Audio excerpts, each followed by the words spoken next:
Today, let's consider a young monk who was ill and suffering, and how the Buddha helped him understand concepts of self, suffering, and inconstancy or impermanence.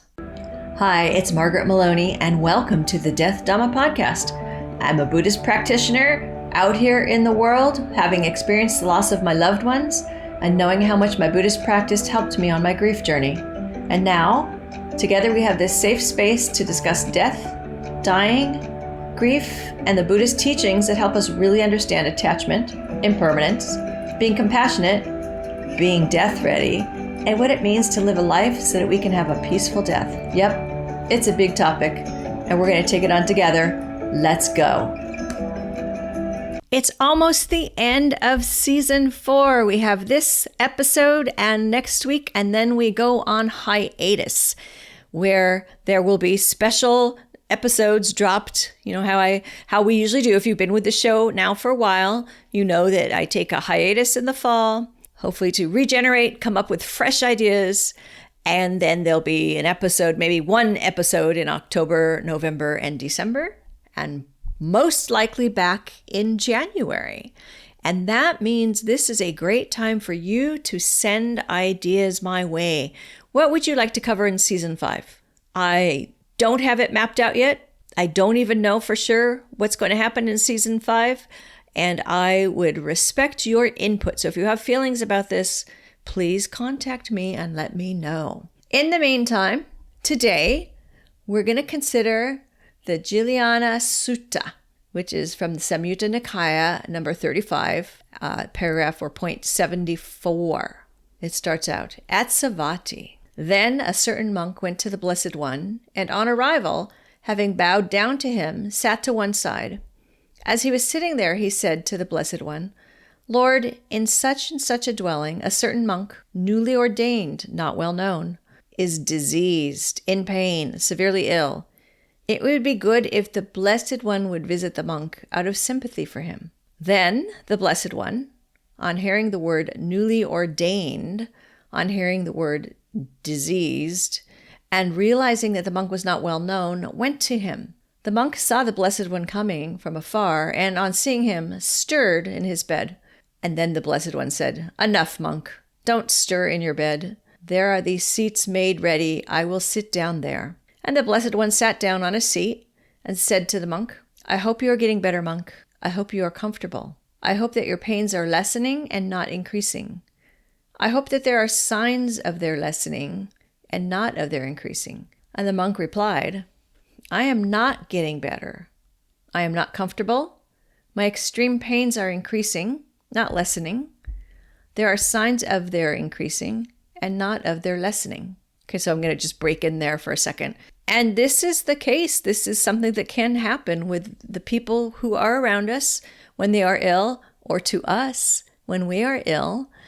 When we think of impermanence and this will change, it doesn't mean it's going to change in a way that we perceive as better. There will be a time in our lives where the pain will increase. So the Buddha says, then I hope you have no anxiety, monk. I hope you have no anguish. And the monk says, yes, Lord, I do have not a small amount of anxiety, not a small amount of anguish. So basically what he's saying is, because I think that's phrased in a way that we typically don't phrase things, what he's saying is, I do have anxiety and I do have anguish and a lot of it.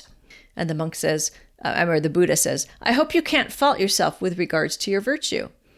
And the monk says, no, I can't fault myself with regard to my virtue. And the Buddha says, then what are you anxious about? What is your anguish? And the monk replies, I understand that the Blessed One has not taught the Dhamma with purity of virtue as its goal. So now I'm going to interject again, because you know I wasn't going to just read this without saying things, right? Without making comments. Remember, we've talked about this before. Yes, Buddhism does help us how to live a good life. When I say good, what I mean is there are elements that are teaching us how to treat others well, how to treat ourselves well. We've got the precepts that, help keep us on the path. But the point of the teachings of the Buddha isn't just that, or isn't even that. It's to help us gain release from suffering. Now, if we don't live a life with virtue in it, we are not going to have release from suffering. If we bring suffering to ourselves and others, that's not the way to nibbana, right? So anyway, the monk says, I understand that the Blessed One has taught the Dhamma with the fading of passion as its goal.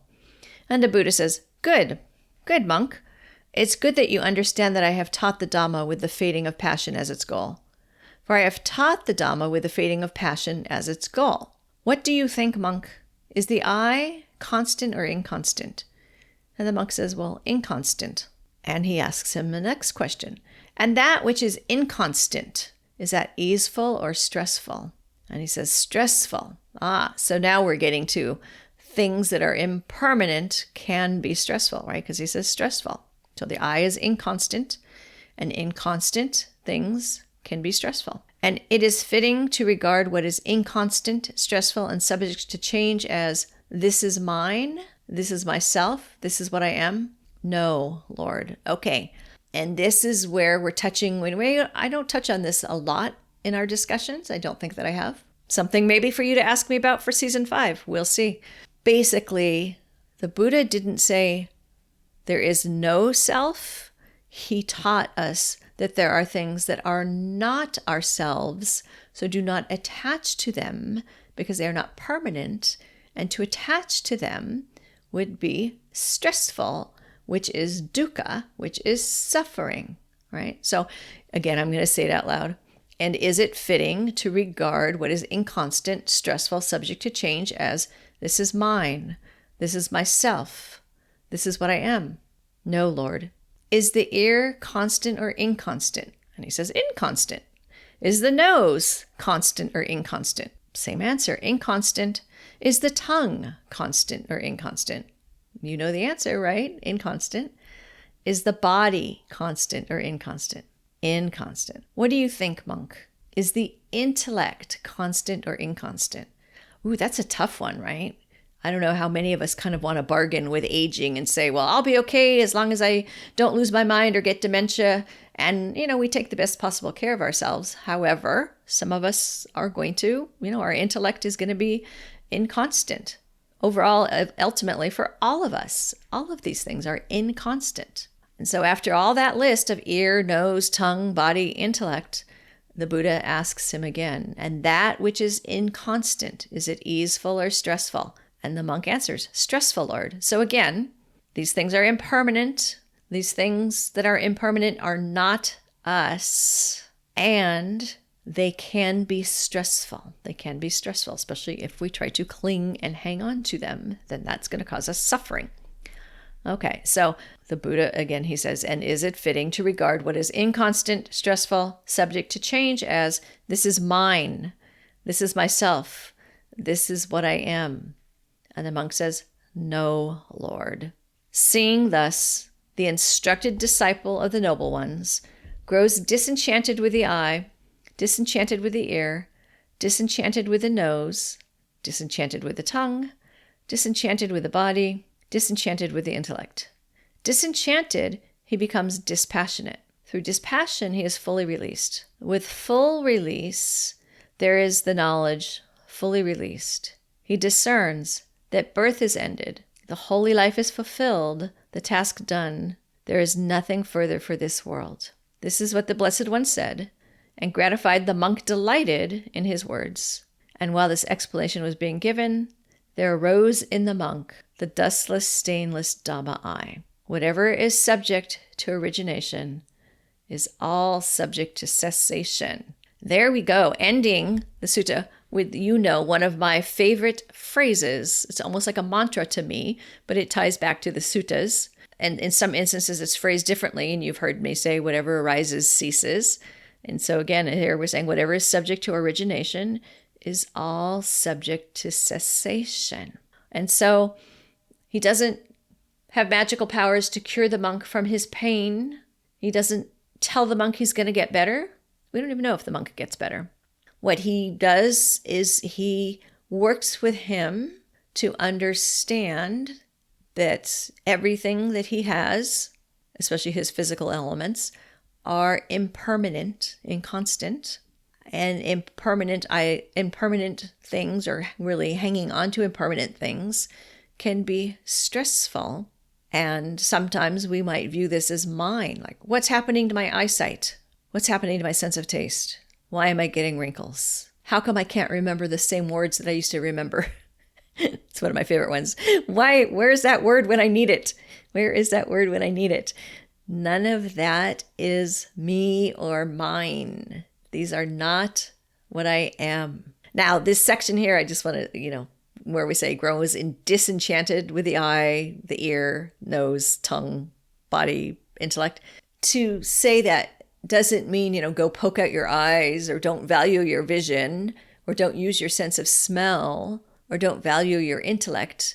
But what it does mean is don't build a whole self constructed on your sense of smell, or your amazing vision, or your beautiful physique, or your amazing intellect, because these things are not you, and they are inconstant, and they are going to change, and we are going to need to release them. Easier said than done, right? But that is what will help us with the release from suffering, which this monk, when we say, there arose in the monk the dustless, stainless Dhamma eye, he got it. Whatever is subject to origination is all subject to cessation. I've got books for you, starting with Carpooling with Death, How Living with Death Will Make You Stronger, Wiser, and Fearless, the book that got me going and helped me to discuss going through the death of my loved ones, followed by Sitting with Death, Buddhist insights to help you face your fears and live a peaceful life, based on Season 1 of the Death Dhamma podcast, and just recently, Enlightenment Unleashed, how your pet can lead you to spiritual transformation, because during our lifetime, we may see the rising and ceasing of many pets, and we love them like they are our family. Find these on Amazon.com or come see me at MargaretMaloney.com. You've been listening to the Death Dhamma podcast with your host, Margaret Maloney. Thank you so much for being here. Come find me on MargaretMaloney.com, MargaretMeloni.com. And until we meet again, may you be well, may you be happy, may you be at ease, and may you be free from suffering. Bye for now.